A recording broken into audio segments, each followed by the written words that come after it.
आप सुनेंगे आज भाई बहन के अटूट रिश्ता और भैया दूज की कहानी। यमुना जी को अपने भाई यमराज से बड़ा लगाव था।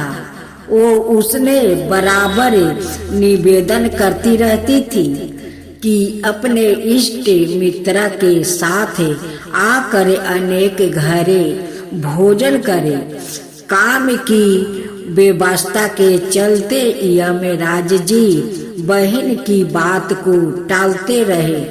कार्तिक शुक्ल पक्ष का दिन था।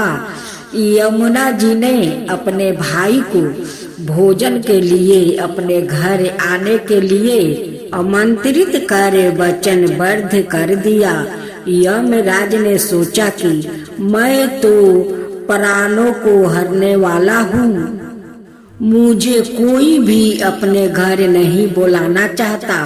बहन जी से श्रद्धा से मुझे बुला रही है, उसका पालन करना मेरा धर्म है। बहन के घर आते समय यमराज ने नरक निवास करने वाले जीवों को मुक्त कर दिया। यमराज को अपने घर आए देखकर यमुना की खुशी का ठिकाना नहीं रहा। उसने स्नान कर पूजा करके भोजन परोस कर भोजन करवाया।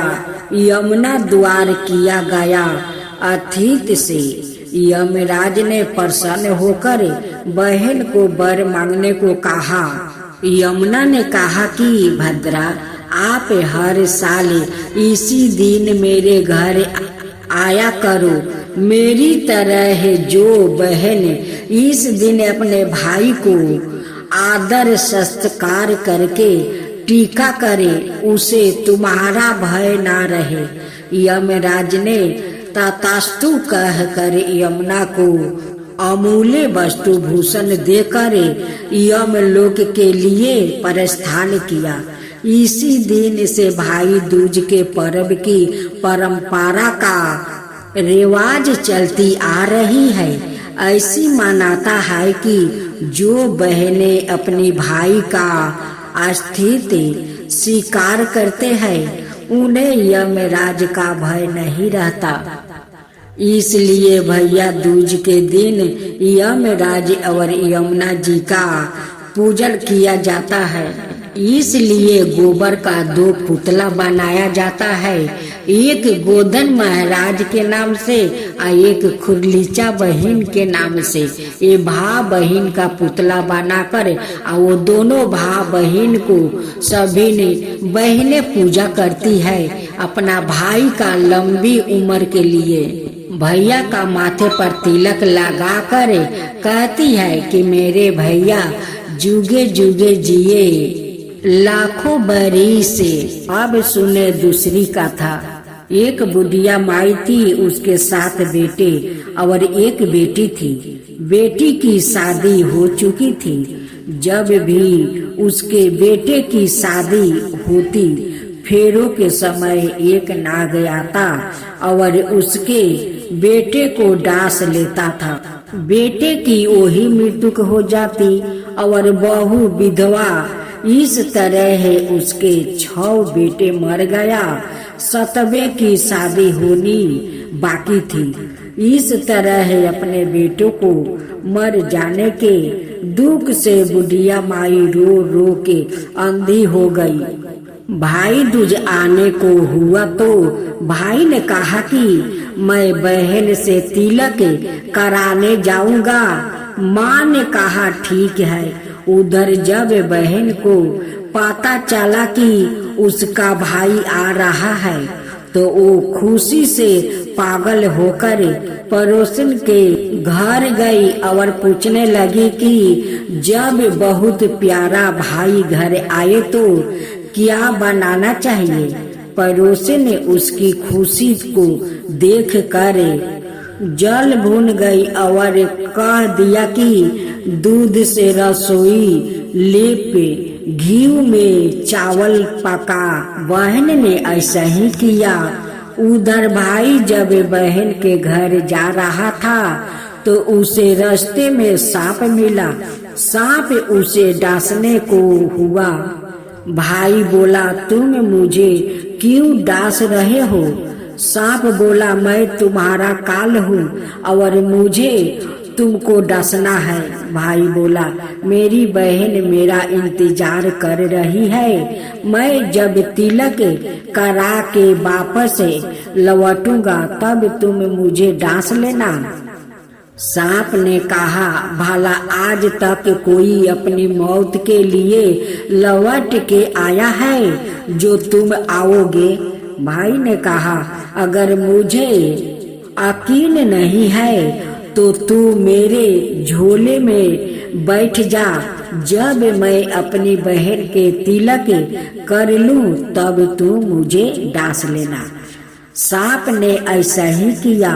भाई बहन के घर पहुंच गया। दोनों बड़े खुश हुआ। भाई बोला, बहन जल्दी से खाना दे, बड़ी भूख लगी है। बहन क्या करे, ना तो दूध की रसोई सूखे और ना ही घी की चावल पके। भाई ने पूछा, बहन इतनी देर क्यों लगी रही है? तू क्या पका रही है? तब बहन ने बताया कि ऐसे ऐसे किया है। भाई बोला, पगली कहीं घी में भी चावल पके है या दूध से कोई रसोई लीपे है? गोबर से रसोई लीपे, दूध में चावल पका। बहन ने ऐसा ही किया। खाना खाके भाई को बहुत जोर नींद आने लगी। इतने में बहन के बच्चे आ गए। बोले, मामा मामा हमारे लिए क्या लाए हो? भाई बोला, मैं तो कुछ नहीं लाया। बच्चों ने वो झोला ले लिया जिसमें सांप था। जैसे ही उसे खोला उसमें से हीरे का हार निकला। बहन ने कहा, भैया तूने बताया नहीं कि तू मेरे लिए इतना सुंदर हार लाया है। भाई बोला, बहना तुझे पसंद है तो तू ले ले, मुझे हार का क्या करना। अगले दिन भाई बोला, अब मुझे जाना है, मेरे लिए खाना रख दे। बहन ने उसके लिए लड्डू बना के एक डब्बे में रख दिया। भाई कुछ दूर जाकर थक कर एक पेड़ के नीचे सो गया। उधर बहन के जब बच्चों को जब भूख लगी तो माँ से कहा कि खाना दे दो। माँ ने कहा, खाना अभी बनने में देर है। तो बच्चों बोले कि मामा को जो रखा है वो ही दे दो। तो वो बोली कि लड्डू बनाने के लिए बाजरा पीसा था वो ही बचा पड़ा है, चक्की में जाकर खा लो। बच्चों ने देखा कि चक्की में तो सांप की हड्डियां पड़ी है। यही बात माँ को आकर बताई तो वो बावरी सी होकर भाई के पीछे भागी। रास्ते भर लोगों से पूछती कि किसी ने मेरा गैल बटोही देखा, किसी ने मेरा बावरा सा भाई देखा। तब एक ने बताया कि कोई लेटा तो है, पेड़ के नीचे देख ले। वही तो नहीं। भागी भागी पेड़ के नीचे पहुंची। अपने भाई को नींद से उठाया। भैया भैया कहीं तूने मेरे लड्डू तो नहीं खाया? भाई बोला, यह ले तेरा लड्डू। नहीं खाए, मैंने ले दे के लड्डू ही तो दिए थे, उसके भी पीछे पीछे आ गई। बहन बोली, नहीं भैया तू झूठ बोल रहा है, जरूर तूने खाया है। अब तो मैं तेरे साथ चलूंगी। भाई बोला, तू ना मान रही है तो चल। फिर चलते चलते बहन को प्यास लगी है। वो भाई को कहती है कि मुझे पानी पानी दो। भाई बोला, अब मैं यहाँ तेरे लिए पानी कहाँ से लाऊं? देख दूर कहीं चील उड़ रही है, वहाँ शायद मुझे पानी मिल जाए। तब बहन वहाँ गई और पानी पी कर जब लौट रही थी तो रास्ते में देखती है कि एक जगह जमीन में 6 सिलाए गड्ढी है और एक बिना गड्ढे रखी हुई थी। उसने एक बुढ़िया से पूछा कि यह सिलाए कैसी है? उस बुढ़िया ने बताया कि एक बुढ़िया है, उसके 7 बेटे थे। 6 बेटे तो शादी के मंडप में ही मर चुके हैं, तो उनके नाम की यह सिलाई जमीन में गड्ढी है। अभी 7वें की शादी होनी बाकी है। जब उसकी शादी होगी तो वो भी मंडप में ही मर जाएगा। तब यह 7वीं शिला भी जमीन में गड़ जाएगी। यह सुनकर बहन समझ गई यह सिलाई किसी और की नहीं बल्कि उसके भाइयों के नाम की है। उसने उस बुढ़िया से अपने 7वें भाई को बचाने का उपाय पूछा।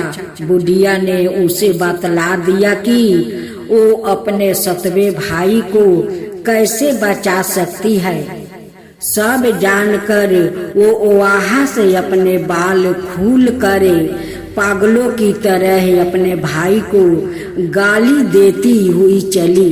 भाई के पास आकर बोलने लगी, तू तो जलेगा, कूटेगा, मरेगा। भाई उसके ऐसे व्यवहार को देखकर चौंक गया, पर उसे कुछ समझ नहीं आया। ऐसी तरह दोनों भाई बहन माँ के घर पहुँच गया।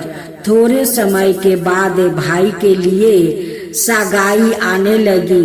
उसकी शादी तय हो गई। जब भाई को सेहरा पहनाने लगे तो वहाँ बोली, इसको क्यों सेहरा बांधेगा? सेहरा तो मैं बांधूंगी, यह तो जलेगा, मरेगा। सब लोगों ने परेशान होकर सेहरा बहन को पहना दिया। बहन ने देखा उसमें कलंगी की जगह सांप का बच्चा था। बहन ने उसे निकाल के फेंक दिया। अब जब भाई घोड़ी चढ़ने लगा तो बहन फिर बोली, यह घोड़ी पर क्यों चढ़ेगा? घोड़ी पर तो मैं बैठूंगी, यह तो जलेगा, मरेगा। इसकी लाश को चील कौवा खाएगा। सब लोग बहुत परेशान हो गया। सब ने उसे घोड़ी पर चढ़ा दिया। अब जब बारात चलने को हुआ तब बहन बोली, यह क्यों दरवाजे से निकलेगा?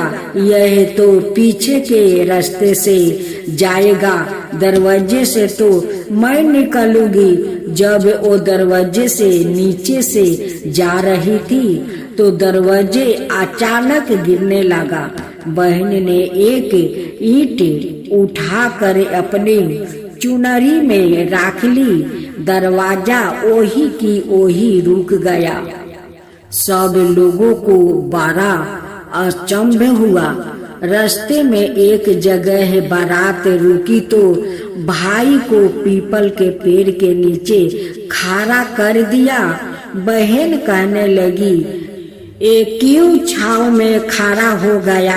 यह तो धूप में खड़ा होगा, छाव में तो मैं खड़ी होंगी। जैसे ही वो पेड़ के नीचे खड़ी हुई, पेड़ गिरने लगा।